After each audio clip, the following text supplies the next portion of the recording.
का अग्नि प्रवेश।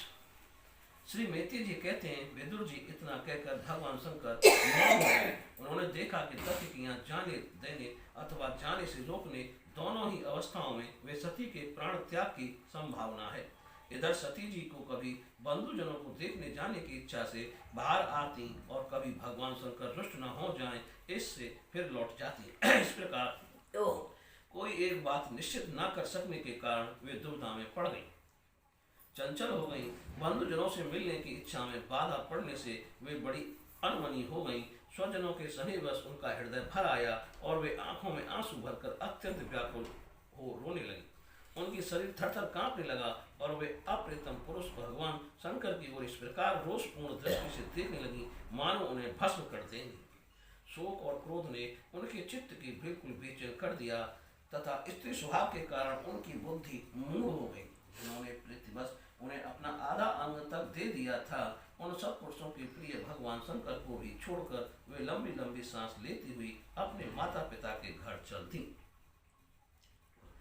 सती को बड़ी फुर्ती से अकेली आते देख श्री महादेव जी के मणिमान एवं मद आदि हजारों सेवक भगवान के वाहन वृषभराज को आगे कर तथा और भी अनेकों पार्षद और यक्षों को साथ ले बड़ी तेजी से निर्भयता पूर्वक उनके पीछे हो लिए। उन्होंने सती को बैल पर सवार करा दिया तथा मैना पक्षी, गेंद, दर्पण और कमल आदि खेल की सामग्री, श्वेत छत्र, चमर और माला आदि राज चिन्ह तथा दुंदुभि, शंख और बांसुरी आदि गाने बजाने के सामानों से सुसज्जित हो वे उनके साथ चल दिए।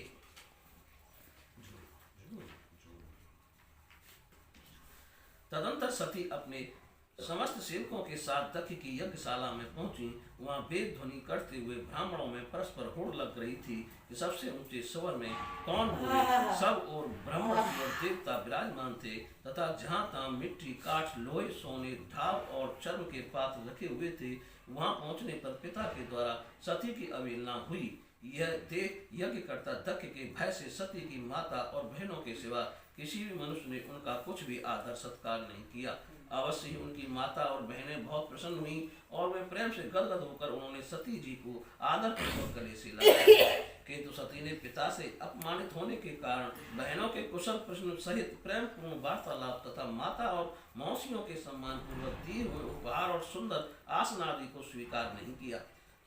सर्वलोकेश्वरी देवी सती का यज्ञ मंडप में तो अनादर हुआ ही था। उन्होंने ये भी देखा कि उस यज्ञ में भगवान शंकर के लिए कोई भाग नहीं दिया गया और पिता दक्ष उनका बड़ा अपमान कर रहा है। इससे उन्हें बहुत क्रोध हुआ। ऐसा जान पड़ता था मानो वे अपने रोष से संपूर्ण लोगों को भस्म कर देंगे। कर्म मार्ग के अभ्यास से बहुत घमंड हो गया था।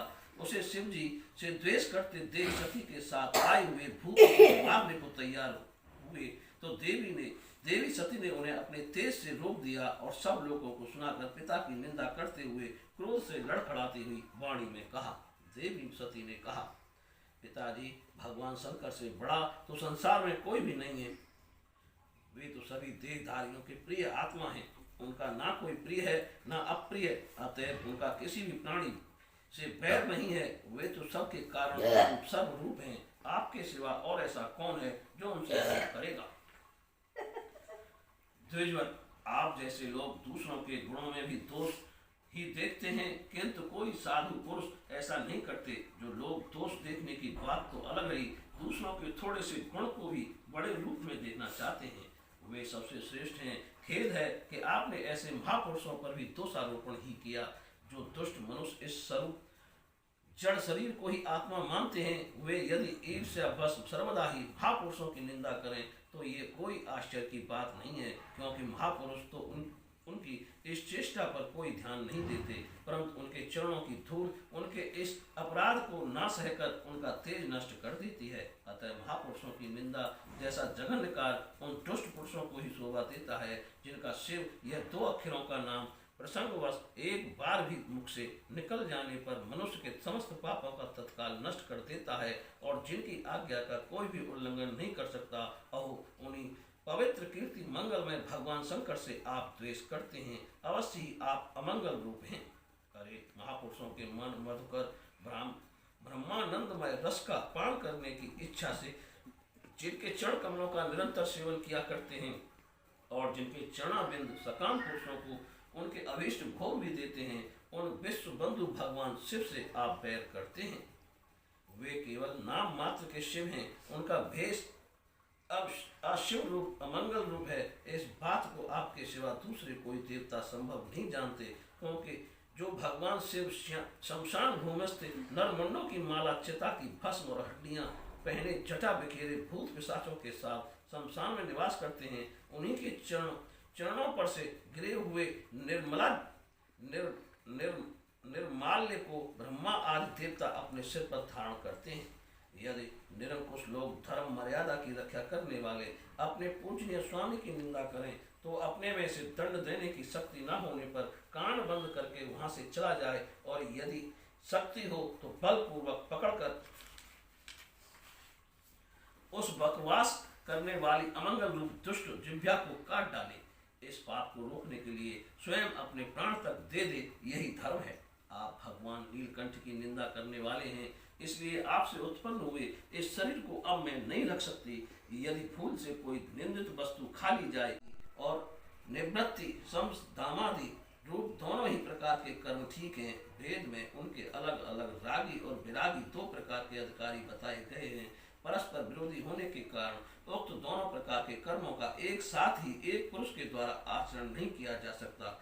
भगवान शंकर तो पर ब्रह्म परमात्मा है, उन्हें इन दोनों में से किसी भी प्रकार का कर्म करने की आवश्यकता नहीं है। पिताजी, हमारा ऐश्वर्य अव्यक्त है, आत्मज्ञानी महापुरुष ही उसका सेवन कर सकते हैं।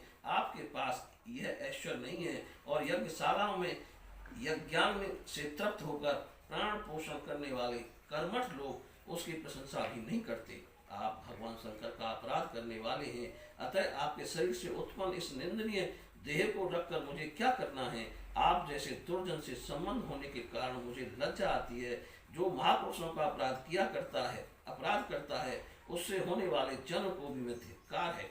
जिस समय भगवान शिव आपके साथ मेरा संबंध दिखलाए हुए मुझे हंसी में दक्षिणाई दक्ष कुमारी के नाम से पुकारेंगे, उस समय हंसी को भूलकर मुझे बड़ी ही लज्जा और खेद होगा। इसलिए उसके पहले ही मैं आपके अंग से उत्पन्न इस सब तुल्य शरीर को त्याग दूंगी।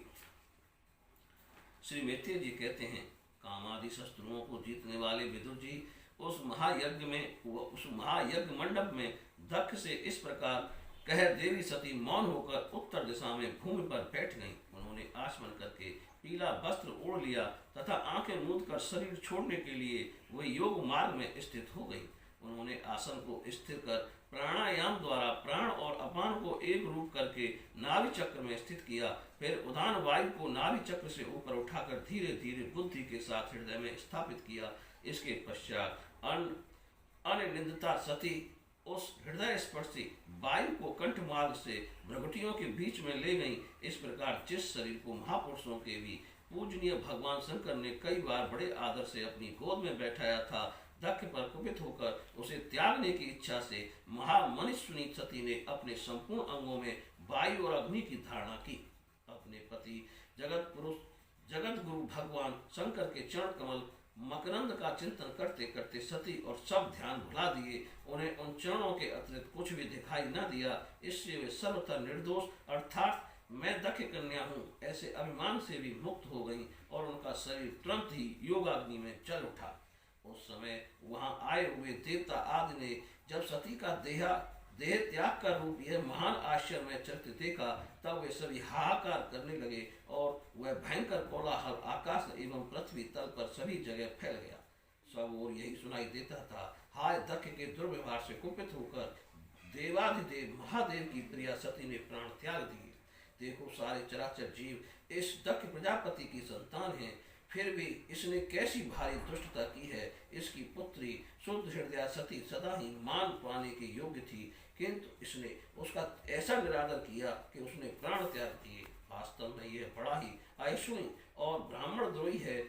अब इसकी संसार में बड़ी अपकीर्ति होगी। जब इसकी पुत्री सती इसी के अपराध से प्राण त्याग करने को तैयार हुई, तब भी इस शंकर द्रोही ने उसे रोका तक नहीं। क्या सब आपका पता ही नहीं। जिस समय सब लोग ऐसा कह रहे थे, उसी समय शिव जी के पार्षद सती का ये अद्भुत प्राण त्याग देख अस्त्र शस्त्र लेकर दक्ष को मारने के लिए उठ खड़े हुए। उनके आक्रमण का वेग देखकर भगवान भृगु ने यज्ञ में विघ्न डालने वालों का नाश करने के लिए अपहंस रक्ष इत्यादि मंत्र का उच्चारण करते हुए दक्षिणाग्नि में आहुति दी। अक्षुषु भृगु ने ज्यों ही आहुति छोड़ी कि यज्ञ कुंड से ऋभु नाम के हजारों तेजस्वी देवता प्रकट हो गए। उन्होंने अपनी तपस्या के प्रभाव से चंद्रलोक प्राप्त किया था। उन ब्रह्म तेज संपन्न देवताओं ने जलती हुई लकड़ियों से आक्रमण किया तो समस्त भू के और प्रथम गण इधर उधर खप गए। बोलिए श्री कृष्ण भगवान की जय।